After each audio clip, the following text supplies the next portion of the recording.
Sandra est responsable d'une agence de communication. Tous les jours, c'est ici en compagnie de ses collaborateurs qu'elle élabore ses plans pour répondre aux préoccupations de ses clients. Aujourd'hui, la jeune dame marque une pause pour participer aux côtés d'autres femmes à cette conférence. Conférence au cours de laquelle elle devra communiquer encore, mais communiquer cette fois sa vision de femme entreprenante.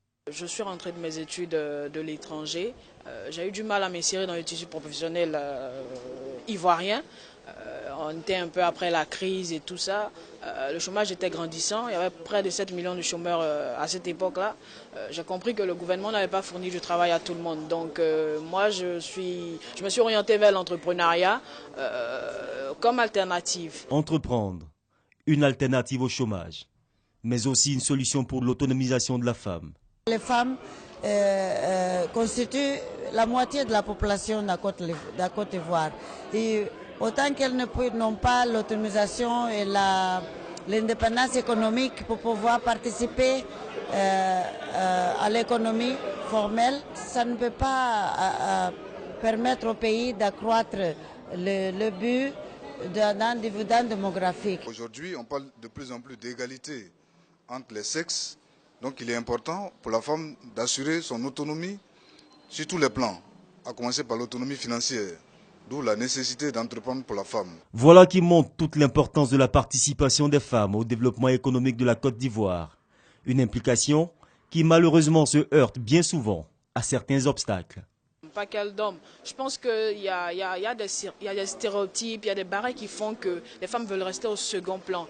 Il y a un manque de confiance en elles-mêmes, il y a toutes ces petites choses-là. Il s'agit en fait de les booster. Les idées sont là, mais comment les aider, comment les tirer pour qu'elles puissent franchir le pas? En général, la femme elle est au foyer et c'est toute une tradition qui maintient la femme dans un état qui l'empêche plus ou moins d'entreprendre parce qu'elle est occupée à la tâche quotidienne du foyer.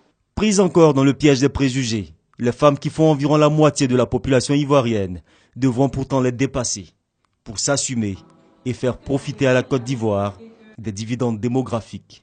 Nous le faisons aujourd'hui pour dire à toutes ces femmes-là de se lever et de faire ce qu'elles peuvent faire justement pour changer cette société, pour changer ce blocage de l'emploi en fait aujourd'hui dans nos sociétés.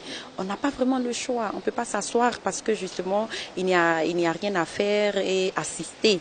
Donc on est obligé de faire avec. Aujourd'hui je suis là pour vraiment inspirer mes sœurs. C'est un peu le sens de notre présence ici, leur faire comprendre que si ça a été possible pour nous, c'est possible aussi pour elles. Elles ont la possibilité de franchir le pas. C'est pas facile, c'est pas facile.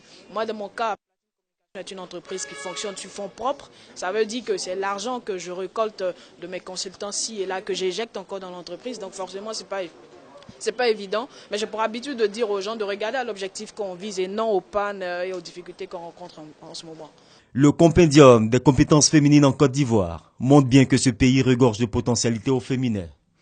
Et si on les encourageait à entreprendre, ce compendium serait plus étoffé.